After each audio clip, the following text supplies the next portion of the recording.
VVPAT verification पर supreme court ने फैसला सुरक्षित रखा। कहा चुनाव कंट्रोल नहीं कर सकते, डेटा के लिए इसी पर भरोसा करना होगा। और वही खबर है, चुनावी बांड मामले में कारपोरेट और नेताओं के बीच सांगाठ की हो एसआईटी जांच, इसके लिए याचिका दायर की गई।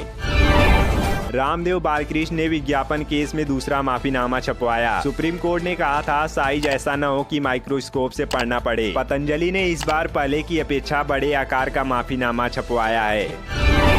चुनाव आयोग ने पीएम की स्पीच के खिलाफ जांच शुरू की। बांसवाड़ा में पीएम ने कहा था कांग्रेस सत्ता में आई तो आपकी संपत्ति मुस्लिमों में बांट देगी। बड़ी खबर है, अमेठी से राहुल तो रायबरेली से प्रियंका का चुनाव लड़ना तय हुआ। कांग्रेस ने इंटरनल सर्वे के बाद लिया फैसला, 26 अप्रैल के बाद होगा ऐलान।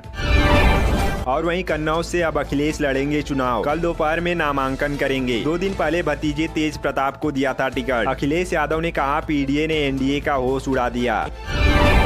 मणिपुर में कुकी और मैतेई गुट के बीच फायरिंग, 19 अप्रैल के बाद राज्य में पहली बड़ी घटना, किसी के हताहत होने की खबर नहीं। तो वहीं केरल में मतदान से पहले वायनाड पहुंचा संदिग्ध माओवादियों का समूह, लोगों से चुनाव का बहिष्कार करने की अपील। केरल में चुनावी सभा में पहुंचे अमित शाह, बोले पीएफआई से मदद लेती है कम्युनिस्ट पार्टी और कांग्रेस। छत्तीसगढ़ में मोदी बोले कांग्रेस विरासत पर भी टैक्स लाएगी। कहा वे आपकी संपत्ति लूटना चाहते हैं, जिंदगी के साथ भी जिंदगी के बाद भी।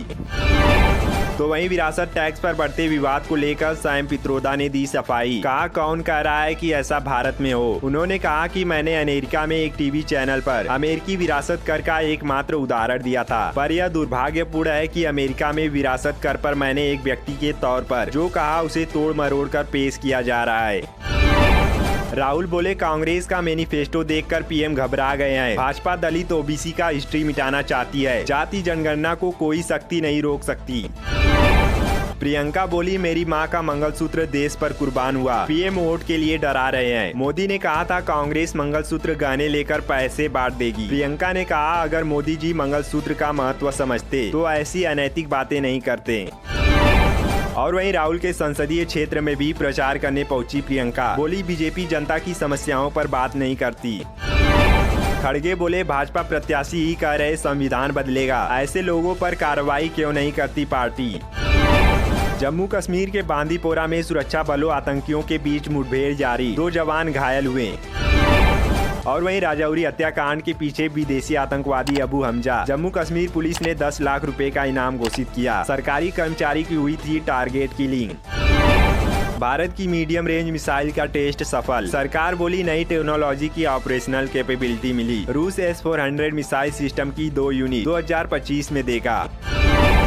ऑस्ट्रेलियाई पत्रकार बोली भारत सरकार ने देश छोड़ने को मजबूर किया, चुनावी कवरेज की इजाजत नहीं दी। इस पर सरकार ने कहा उन्होंने वीजा नियम तोड़े।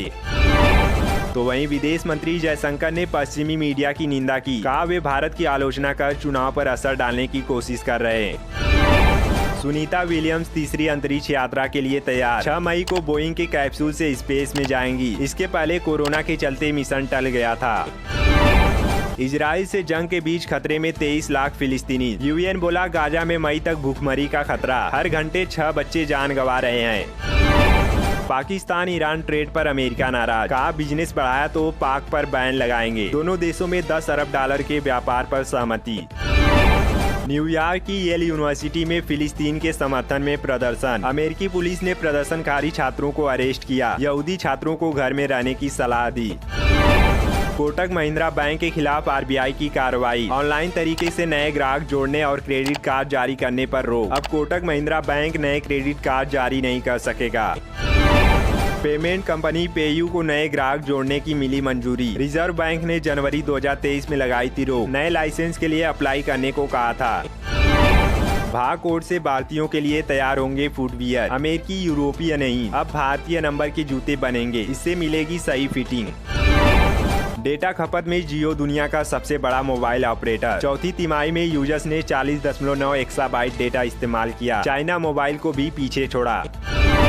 शोधकर्ताओं के रिपोर्ट में चिंताजनक खुलासा, नाइट्रोजन डाइऑक्साइड से मस्तिष्क के विकास पर नकारात्मक प्रभाव, बच्चों को कमजोर बना रहा वायु प्रदूषण। डीआरडीओ ने बनाई सबसे हल्की बुलेट प्रूफ जैकेट, स्नाइपर की 6 गोलियां नहीं भेज सकी, आर्मी चीफ बोले युद्ध में जाने से नहीं हिचकिचाएंगे। यूपी के 27 जिलों में हीटवेव। मध्य प्रदेश में अगले 3 दिन बारिश ओले का अलर्ट। महाराष्ट्र, कर्नाटक सहित 10 राज्यों में उमस। मध्य प्रदेश में अगले 2 दिन यानी 26 अप्रैल तक बारिश, आंधी और ओले का अलर्ट है। और वहीं यूपी में 65 साल बाद वेट बल्ब टेम्परेचर। पसीने के बाद भी शरीर ठंडा नहीं होता। मुंबई में 34 डिग्री सेल्सियस में हुई थी 11 की मौत। उत्तर प्रदेश 65 साल बाद वेट बल्ब टेम्परेचर की चपेट में है। यही वजह है कि गर्मी ज्यादा परेशान कर रही है। डॉक्टरों के मुताबिक ऐसे में बेचैनी के बाद चक्कर आ सकते हैं, दिल, फेफड़ा और किडनी तक फेल हो सकते हैं। इसलिए wet bulb temperature 35 degree Celsius में भी जानलेवा हो सकता है।